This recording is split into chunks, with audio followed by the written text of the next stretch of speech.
அரசு என்பது நிர்மாணிக்கப்பட்டிருக்கிறது. உங்களை போன்றவர்கள் எல்லாம் அதற்கு ஆதரவு அளித்துக் கொண்டிருக்கிற இந்த சூழ்நிலையில் இன்றைக்கு ஏற்கனவே இந்த தமிழீழ பரப்பளவும் தமிழீழ நிர்வாகமும் செய்து காட்டப்பட்டிருக்கிறது, வரையறை செய்யப்பட்டிருக்கிறது. ஆனால் இன்றைக்கு சூழல் என்பது அரசுதான், இந்திய அரசுதான் இந்த பிரச்சனையில் கவனம் செலுத்தி சமரச பேச்சுவார்த்தையை செயல்படுத்தப்பட வேண்டும் என்று கோரிக்கை வைத்துக் கொண்டிருக்கிறார்கள்.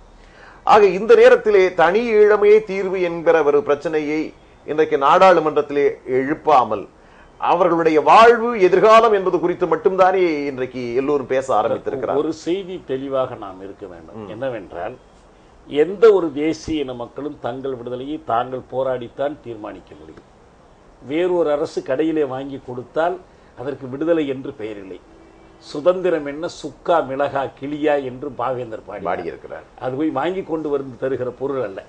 இதெல்லாம் இந்த போக்குகள், இந்த முயற்சிகள், இந்த ஆதரவுகள், சிங்கள அரசை உலகில் தனிமைப்படுத்துகிற முயற்சிகள் தமிழீழ மக்களுடைய போராட்ட வெளியை உருவாக்கி தரும், அவர்களுடைய ஜனநாயக இடைவெளியை உருவாக்கும். இல்ல, பிரிட்டிஷ் ஏகாதிபத்தியமே இந்திய விடுதலையை நமக்கு கொடுத்து விட்டு சென்றார்கள். அதை போன்ற ஒரு சூழல் இலங்கையில் நடைபெறுமா இல்லையா என்பது ஒரு கேள்வியாக இருக்கும். அதைத்தான் நான் கேட்க வர்றேன். அந்த பரப்பளவு, நீங்கள் குறிப்பிட்ட அந்த நில பரப்பளவு, இதில் ஏற்படுகிற பிரச்சனைகள், இதனாலே ஏற்படுகிற சர்வதேச நெருக்கடிகள், போர்க்குற்றங்களின் மூலமாக ஏற்பட்டிருக்கிற அவமானங்கள், இதையெல்லாம் துடைத்துக் கொள்வதற்கு சிங்கள அரசு தயாராக இல்லை என்று சொன்னாலும் கூட இந்தியா போன்ற நாடுகள் நிர்பந்தம் அதற்கு சரியாக இருக்குமா என்று கேட்கிறேன். இந்தியாவுக்கு நமது நிர்பந்தம் தேவை, இலங்கைக்கு இந்தியாவின் நிர்பந்தம் தேவை. இதை பொறுத்துதான் அது இங்க தள்ளினாதான் அது அங்க போய் தள்ளும். இங்க என்ன தேவை என்றால், அந்த மக்கள் போராடுகிற வாய்ப்பு வெளி உருவாகிற பொழுது ஒரு தீர்வு வரும். அது எப்படிப்பட்ட தீர்வாகவும் இருக்கலாம். ஆனா இங்க என்ன முக்கியமானது என்றால், சிங்கள அரசை தனிமைப்படுத்துகிற இந்த முயற்சியில் தமிழ் மக்கள் தெளிவான கொள்கை அடிப்படையில் பங்காற்ற வேண்டும். இப்ப மார்க்சிஸ்ட் கம்யூனிஸ்ட் கட்சி சில போராட்டங்களை அறிவித்திருக்கிறது, இலங்கை ஈழத்தமிழர்களுடைய பிரச்சனையை சார்ந்து. அதனுடைய வடிவம் என்ன, அதனுடைய நோக்கம் என்ன? எங்களுக்கு நோக்கம் என்னன்னா, இலங்கை தமிழர் தனி ஈழம் என்பது எங்களுடைய நோக்கம் அல்ல, எங்களுடைய நிலையும் அல்ல. வடக்கு மற்றும் கிழக்கு பகுதியைச் சேர்ந்த இலங்கை தமிழர்கள் அதிகமாக வாழக்கூடிய பகுதிக்கு சுயாட்சி கொடுக்கணும் அப்படிங்கிறது தான் எங்களுடைய நிலை. அதை ஒன்றுபட்ட இலங்கைக்குள் இலங்கை தமிழர் பிரச்சனைக்கு தீர்வு, இதுதான் எங்களுடைய அரசியல் நிலை. உடனடியாக மத்திய அரசு செய்யணும் அப்படிங்கிறது என்னன்னா, 5000 பேருக்கு மேற்பட்ட எல்டிடி என்று சந்தேகப்பட்டு சித்திரவதை முகாமில் ராணுவம் வச்சிருக்கு. சரி, 60,000க்கு மேற்பட்டவர்கள் இன்னைக்கும் இலங்கையினுடைய ராணுவ அகதி முகாமில் அங்கேயே வச்சிருக்காங்க. நம்ம தமிழ்நாட்டில் உள்ள அகதி முகாம் இல்லை, அங்கேயே அகதி முகாமில் வச்சிருக்காங்க. அவங்களுக்கு சுகாதார வசதி இல்லை, அப்புறம் சாப்பாடு சரியான வசதி இல்லை, குழந்தைங்களுக்கு சரியான ஏற்பாடு இல்லை. அதுங்க அதுவும் ஒரு வகையான சித்திரவதை முகாமே. இதை இல்லாம 12,000க்கு மேற்பட்டவர்களை அவங்க கைது பண்ணி நான் வேறு இடம் தரேன்னு கொண்டுட்டு போனாங்க. வேறு இடத்தில் குடியமர்த்துவதாக. அவங்க எங்க இருக்காங்கன்னு என்னமும் தெரியல. கிட்டத்தட்ட 1 லட்சத்துக்கு மேற்பட்டவர்கள் இன்றும் இலங்கை அகதிகளாக இலங்கையினுடைய ராணுவத்தினுடைய சித்திரவதை முகாம்கள் அவங்க பாதிக்கப்பட்டு இருக்காங்க. உடனடியாக மத்திய அரசு இந்த பிரச்சனையில தலையிடணும். இது ஒண்ணு. இது அதாவது மனித உரிமை சார்ந்து நீங்கள் ஆமா, இது இலங்கை அரசு தொடர்ந்து செய்து வரக்கூடிய மனித உரிமை மீறல். அந்த இலங்கையினுடைய தேசிய இனமான ஒரு பகுதியான தமிழர்களை தொடர்ந்து பழிவாங்கிட்டு வரக்கூடிய கொடூரமான நடவடிக்கையில் ஈடுபட்டு வரக்கூடிய ஒரு நிலைமை. இலங்கை சிங்கள இனவாத குழுக்களுடைய கட்டுப்பாட்டில் தான் சிங்கள அரசே செயல்படுது. சிங்களர்கள் நலனை பிரதிநிதித்துவப்படுத்தி அவங்க செயல்படல. சந்திரிகா குமாரதுங்க அதுக்கு எதிர்ப்பாக குரல் கொடுக்குறாங்க. சிங்கள பத்திரிகையாளர்கள் மனித உரிமை மீறல்னு சொல்றாங்க. ராணுவ தகராறுங்க 2009 இந்த போர் முடிவுக்கப்பட்டதாக அந்த கோத்தபக்சே அப்படின்னு சொல்லிட்டு அவருடைய பிரதர் அறிவிக்கும் போதே, அவருடைய சகோதரர் அறிவிக்கும் போதே ராணுவ தளபதியை சொல்றான், போர் முன்னாடியே முடிஞ்சு போச்சு, இப்ப நடந்துகிட்டு இருக்கிறதெல்லாம் வேற ஒரு ஏற்பாடு தான் பண்ணோம் நாங்க ஜனவரியிலிருந்து பிப்ரவரி வரை அப்படின்னு அவரே சொல்றாரு. அந்த மாதிரி உள்ள சொல்லும் நிலைமை இது. ஒன்னும் அரசு சிங்கள இனவெறியர்களால் நடத்தப்படக்கூடிய இனப்படுகொலை. இதுக்கு தமிழக அரசு தான், இந்திய அரசு தான் எடுக்கணும். இந்திய அரசு எப்படி பாக்குறாங்கன்னா, இலங்கை தமிழர் பிரச்சனைன்னு பாக்குறாங்க, தமிழகத்தில் உள்ள தமிழர் பிரச்சனைன்னு பாக்குறாங்க. இது இந்திய அரசு பிரச்சனையாக கையில் எடுக்கணும் இவங்க. இப்ப பாரதிய ஜனதா கட்சி இந்த பிரச்சனையை தமிழகத்தினுடைய அகில இந்திய பொதுச் செயலாளர் இல கணேசன் அவர்கள் வெகுவாகவே கவனித்து வருகிறார். இந்த தகவலை பாரதிய ஜனதா கட்சியினுடைய மேலிடத்துக்கும் குறிப்பிட்டு சொல்லி வந்திருக்கிறார்.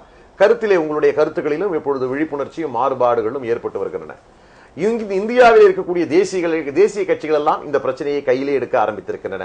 அதே போல இலங்கையிலே இருக்கக்கூடிய எதிர்கட்சிகள் எல்லாம் கூட இன்றைக்கு இந்த பிரச்சனையை பற்றி அதிக கவனம் செலுத்தி மனித உரிமைகளை மீறிய ராஜபக்சே என்கிற ஒரு சூழல். அதே மாதிரி அமெரிக்கா சார்பாகவும் பொருளாதார தடை என்று அறிவிக்கப்பட்டிருக்கிற இவ்வளவு நெருக்கடிகளுக்கு பிறகும் இந்த பிரச்சனைகளுக்கு இந்தியா தான் தடையாக இருக்கிறதா? ஆமாம், நிச்சயமாக. அதாவது நீங்கள் சொன்னது மிகச்சரி. இப்பொழுது நாங்கள் எல்லாம் என்ன சொல்ல ஆரம்பித்திருக்கோம், எங்கள் வட இந்திய தலைவர்கள் எப்பொழுது வந்தாலும் முதல் பிரச்சனையாக இலங்கை பிரச்சனையையும் தமிழக மீனவர்கள் பிரச்சனையும் தான். அதனால்தான் நாங்கள் கடல் முற்றுகை போராட்டம் கூட 7ஆம் தேதி செய்கிறோம், தமிழக மீனவர்களை காப்பாற்ற வேண்டும் என்று.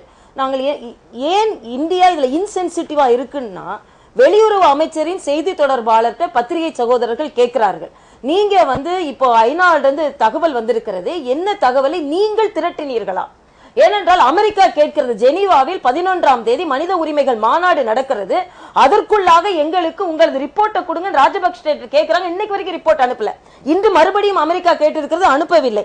இந்தியாவிடம் கேட்டீங்களான்னு கேட்டா அதற்கு இங்க வெளியுறவுத்துறை அமைச்சரோட செய்தி தொடர்பாளர் சொல்றார், 1-2 வாட்டி அங்க உள்ள அயல்துறை அமைச்சர் இங்க வந்தாரு, அப்பப்ப நாங்க கேட்டோம்.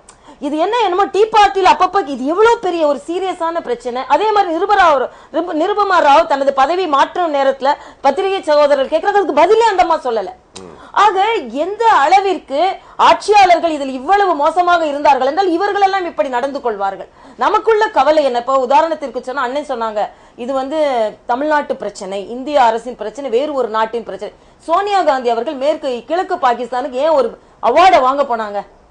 எதற்கு வாங்க போனார்கள் என்றால், அங்கே உள்ள பிரச்சனைக்கு இங்கு உள்ள ராணுவம் போய் தீர்வு கண்டது என்பதற்காக இந்திரா காந்தி விருதை சோனியா காந்தி அவர்கள் அங்கே சென்று வாங்க பெருமையாக போனார்கள் அல்லவா?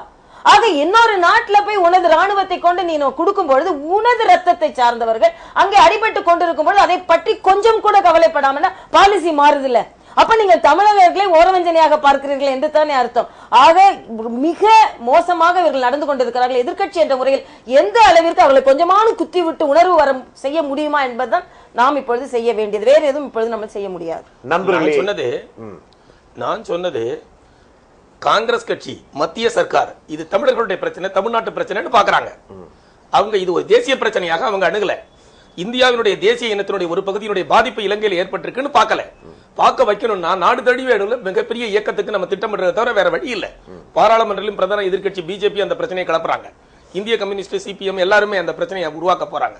நாடு தழுவிய இயக்கமாக இதை மாத்தணுங்கிறது தான் எங்களுடைய வியூ. இல்ல இப்போ இல்லாட்டி போனா மத்திய அரசு அசையாது. இந்த போரிலே 1,47,000 தமிழர்கள் படுகொலை செய்யப்பட்டதற்கு பின்னணியிலே இந்திய அரசு இருந்திருப்பதாக சொல்லப்படுகிறது. இந்தியா உதவிகளை செய்திருக்கிறது, இந்தியா ராணுவ உதவிகளை செய்திருக்கிறது, பல்வேறு கருவிகளை கொடுத்து உதவி இருக்கிறது. ஏராளமான குற்றச்சாட்டுகள் இந்தியா மீதும் இருக்கிற சூழ்நிலையில் இந்தியாவிடமிருந்து எப்படி நியாயம் கிடைக்கும்? இன்றைக்கு 3 தேசிய கட்சிகளும் இணைந்து எதிர்குரல் கொடுத்தாலும் கூட இதிலே உண்மைகளை சொல்ல, உண்மைகளை கக்க இந்தியா மௌனம் தானே சாதிக்கும் இந்த பிரச்சனையில். இந்தியாவின் போரை நாங்கள் நடத்தினோம் சொன்னவர் மஹிந்த ராஜபக்ஷே. இந்தியா போரை நிறுத்தும்படி எங்களை கேட்கவில்லை, போரை நாங்கள் சேர்ந்து நடத்துகிறோம் சொன்னவர் கோத்தபய ராஜபக்ஷே. 6 குழுதான் இந்த இறுதிக்கட்ட போரை வழிநடத்தியது. 6 3 கோத்தபய ராஜபக்ஷே, பசில் ராஜபக்ஷே, வீரதுங்கா சிங்களவர்கள் 3. இந்திய தரப்பில் எம் கே நாராயணன், சிவசங்கர மேனன், விஜயசை.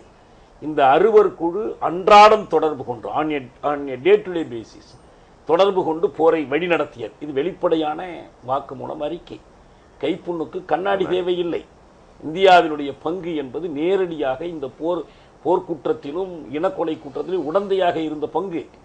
இதற்கு முன்பு இந்திய அமைதிப்படை செய்த கொடுமைகளுடைய தொடர்ச்சி இது. அப்போது நாம் இவர்களை இதே போன்ற சர்வதேச விசாரணைக்கு உட்படுத்த தவறியதனுடைய பலனை இப்போது அனுபவிக்கிறோம். இந்தியாவை நெருக்கி நிர்பந்தித்துதான் ஏதாவது செய்ய வைக்க வேண்டும். இந்தியா தானாக முன்வந்து எதுவும் செய்யும் என்று நாம் நம்பவே இல்லை. அந்த நெருக்கி நிர்பந்திப்பதற்கான வழிகளில் ஒன்று நீயும் குற்றவாளி என்று விரல் நீட்டி சொல்வது. அதை சொல்ல தவறினால் இந்தியா தப்பித்துக் கொண்டு தமிழ்நாட்டுக்கு முதலமைச்சரை பார்த்துவிட்டு சிவசங்கர மேனன் கொழும்புக்கு போகிறார். நீங்கள் என்ன தமிழ்நாடு சட்டமன்ற தீர்மானம் பற்றி பேசினீர்களா, ஐநா அறிக்கை பற்றி பேசினீர்களா என்று கேட்டதற்கு நான் எதையும் பேசவில்லை என்று அவர் தெளிவா பதில் சொல்லிட்டு வெளியே வர்றார். அவ்வளவு அலட்சியம் அவர்களுக்கு தமிழ்நாட்டை. நண்பர்களே, பரபரப்பான சூழ்நிலையில் நாடாளுமன்றம் கூடுகிறது.